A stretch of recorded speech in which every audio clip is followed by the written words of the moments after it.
사무엘상 17장 41절로 49절까지의 말씀입니다.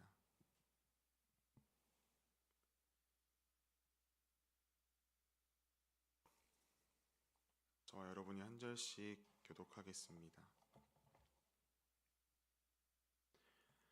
블레셋 사람이 방패든 사람을 앞세우고 다윗에게로 점점 가까이 나아가니라.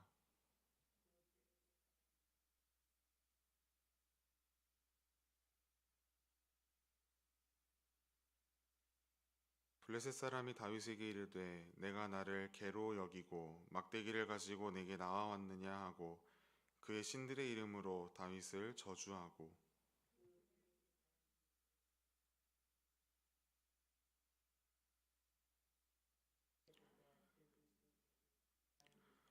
다윗이 블레셋 사람에게 이르되 너는 칼과 창과 단창으로 내게 나아오거니와 나는 만군의 여호와의 이름 곧 내가 모욕하는 이스라엘 군대의 하나님의 이름으로 내게 나아가노라.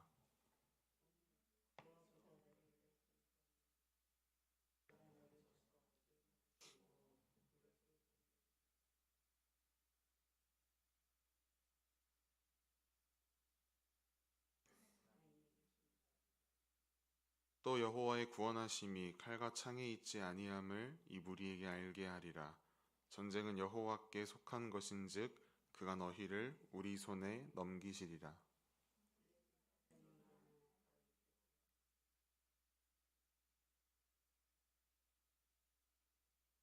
손을 주머니에 넣어 돌을 가지고 물매를 던져 블레셋 사람의 이마를 치매 돌이 그의 이마에 박히니 땅에 엎드러지니라.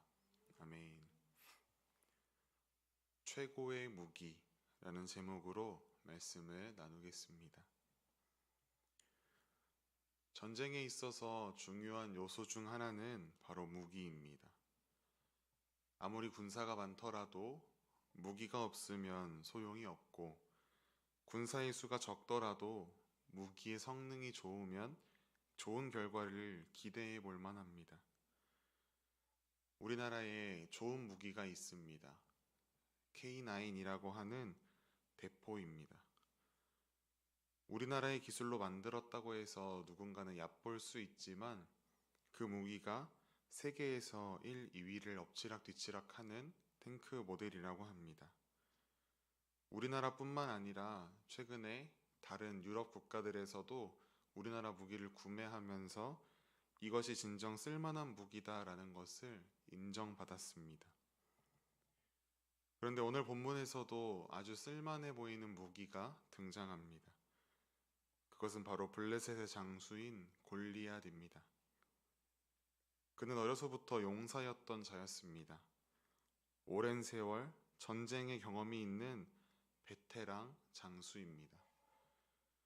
심지어 그는 경험뿐만 아니라 외적인 스펙 또한 너무나 뛰어납니다. 키가 3m, 그리고 그가 들고 있는 갑옷은 60kg. 정말로 어마어마한 장수임에 틀림없습니다. 그 블레셋 장수 골리앗이 블레셋의 진영으로 나와서 이스라엘 백성들을 위협합니다. 그저 가만히 서 있기만 해도 위협이 될 것인데 계속해서 이스라엘 진영을 향해서 소리칩니다. 하나님을 욕하고 이스라엘 백성들을 조롱합니다. 이에 이스라엘 백성들은 무서워서 벌벌 떨기만 합니다.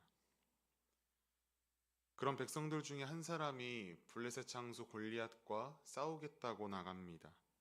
그가 바로 다윗입니다. 사람들은 그의 용기가 가상하다 생각했을 것입니다. 그러나 다윗에게는 블레셋 장수 골리앗에 비해서 쓸만한 무기가 없어 보입니다. 사울 왕이 자신의 갑옷과 무기를 주었지만 그것이 익숙하지 않아 다 내려놓고 전쟁터에 나간 다윗의 모습은 아마 우리가 자주 보는 아이들의 모습과 비슷했을 것입니다. 골리앗의 방패를 든 자가 다윗에게로 다가옵니다. 골리앗도 주변을 둘러보면서 누가 나와 싸우기 위해 나왔는가 살핍니다. 그러다가 다윗을 찾아냅니다. 다윗의 외모를 보고 확인한 이 골리앗이 크게 웃으며 다윗을 업신여깁니다. 그리고 이렇게 이야기합니다. 내가 나를 개로 여기고 막대기를 가지고 내게 나아왔느냐.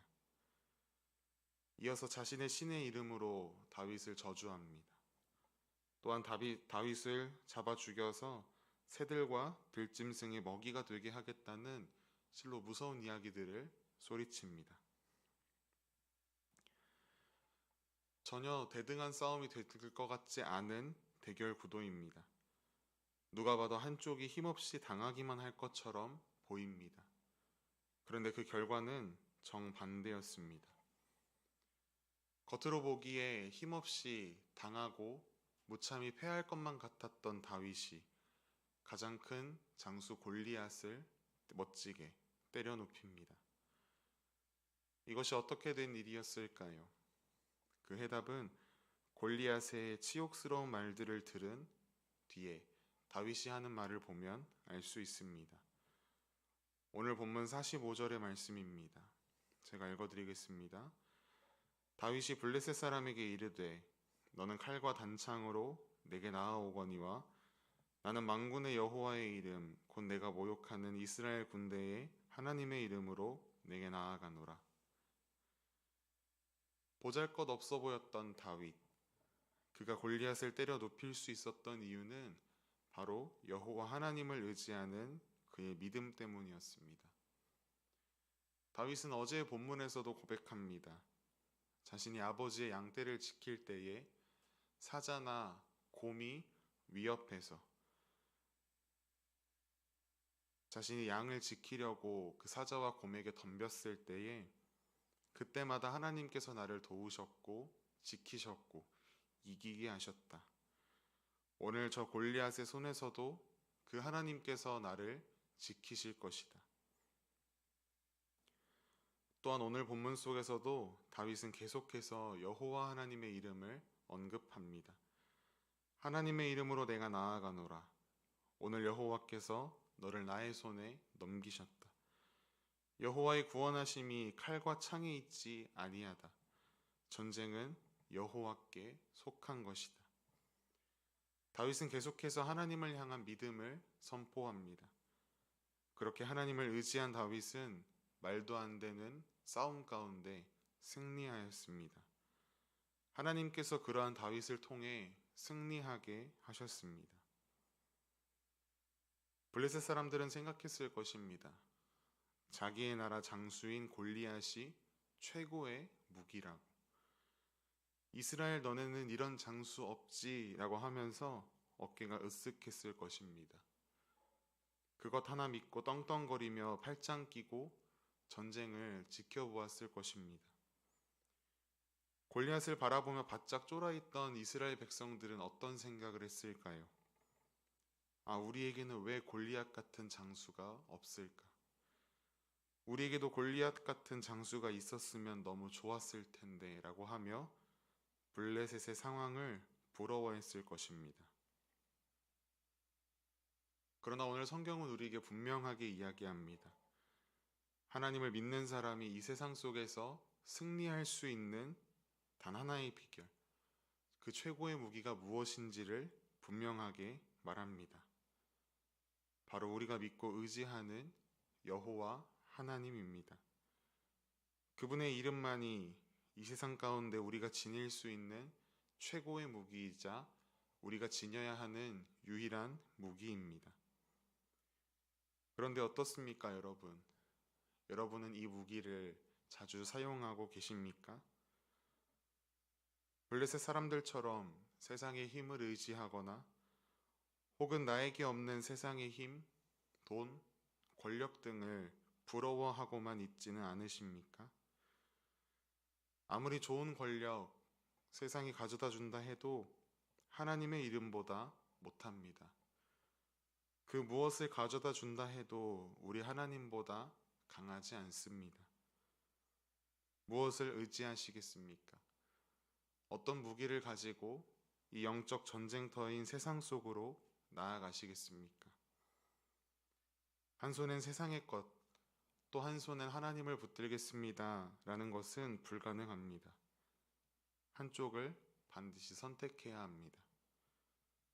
오늘 하루에 우리의 삶 속에 세상이 아닌 하나님의 이름을 선택하고 굳세게 붙들어서 다윗과 같이 나는 약하나 내가 믿는 하나님, 내가 의지하는 하나님께서 나의 앞에서 싸우시고 나에게 승리를 허락하시고 그 승리의 기쁨을 누리게 하시는 그 은혜를 경험하고 또한 그 은혜를 간증하는 복된 우리의 삶이 되기를 간절히 소망합니다. 함께 기도하시겠습니다.